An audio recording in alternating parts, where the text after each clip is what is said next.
ಯಾವುದೇ ಕಾರಣಕ್ಕೂ ಈ ಸ್ಪಾಟ್ನಲ್ಲಿ ಸಿಗೋ ಜಂಬೋರನ್ನ ತಿನ್ನಕ್ಕೆ ಹೋಗಲೇಬೇಡಿ. ಯಾಕೆ ಅಂತ ಹೇಳಿದ್ರೆ ಒಂದ್ಸತಿ ನೀವೇನಾದರೂ ಇಲ್ಲಿ ತಿಂದ್ರಿ ಅಂದರೆ ಪಕ್ಕ ಇದಕ್ಕೆ ಅಡಿಕ್ಟ್ ಆಗ್ತೀರಾ. ಇವತ್ತು ನಾವು ಬಂದಿರೋದು ಕಮ್ಮನಹಳ್ಳಿ ಹತ್ರ ಇರೋ ಅಲ್ಲಮಾನ ಕೆಫೆಗೆ. ಈ ಸ್ಪಾಟ್ ಜಂಬೋ ರೋಲ್ಗೆ ಸಿಕ್ಕಾಪಟ್ಟೆ ಫೇಮಸ್ಸು. ಬೆಂಗಳೂರಿನಲ್ಲಿರೋ ಜನ ಎಲ್ಲ ಈ ಕಮ್ಮನಹಳ್ಳಿನಲ್ಲಿರೋ ಅಲ್ಲಮಾನ ಕೆಫೆನಲ್ಲೇ ಇದ್ದರು. ಇಲ್ಲಿ ಜಂಬೋ ರೋಲ್ಗೆ ಏನೇನು ಫಿಲ್ ಮಾಡ್ತಾರೆ ಅಂತ ನೋಡಿದ್ರೆ, ಮೊದಲಿಗೆ ಒಂದು ರುಮಾಲಿ ರೋಟಿ ಮೇಲೆ ಮಯೋನೀಸ್, ಫ್ರೆಂಚ್ ಫ್ರೈಸ್ ಮತ್ತು 2 ಥರ ಸಾಸ್ ಹಾಕಿ ಕ್ರಿಸ್ಪಿ ಚಿಕನ್, ಎಗ್, ಇನ್ನೊಂದು ಲೇಯರ್ ಮಯೋನೀಸ್, ಅದ್ರ ಮೇಲೆ ಕ್ಯಾಬೇಜ್ ಹಾಕಿ ರೋಲ್ ಮಾಡಿ ಕೊಡ್ತಾರೆ. ಮಿನಿಮಮ್ ಅಂದರೂ ಇಲ್ಲಿ ದಿನದಲ್ಲಿ 200-300 ರೋಲ್ಸ್ ಸೇಲ್ ಆಗುತ್ತೆ.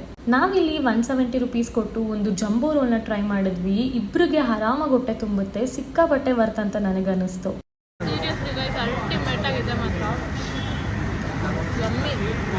ಇಲ್ಲಿ ಜಂಬೋ ರೋಲ್ ಅಷ್ಟೇ ಅಲ್ಲದೆ ತುಂಬ ಥರ rolls and different varieties of food ಸಿಗುತ್ತೆ. ಬಟ್ ನೀವು ಆಲ್ಮೋಸ್ಟ್ ಎಲ್ಲರ ಕೈನಲ್ಲೂ ಈ ಜಂಬೋ ರೋಲ್ನಂತೂ ಪಕ್ಕ ನೋಡ್ತೀರಾ. ಸೊ ಜಂಬೋ ರೋಲ್ಗೆ ಈ ಜಾಗ ತುಂಬ ಫೇಮಸ್. ಸೊ ನೆಕ್ಸ್ಟ್ ಟೈಮ್ ಏನಾದರೂ ನೀವು ಕಮ್ಮನಹಳ್ಳಿ ಸೈಡ್ ವಿಸಿಟ್ ಮಾಡಿದಾಗ ಈ ಜಾಗನ ಟ್ರೈ ಮಾಡೋದನ್ನ ಮರಿಬೇಡಿ.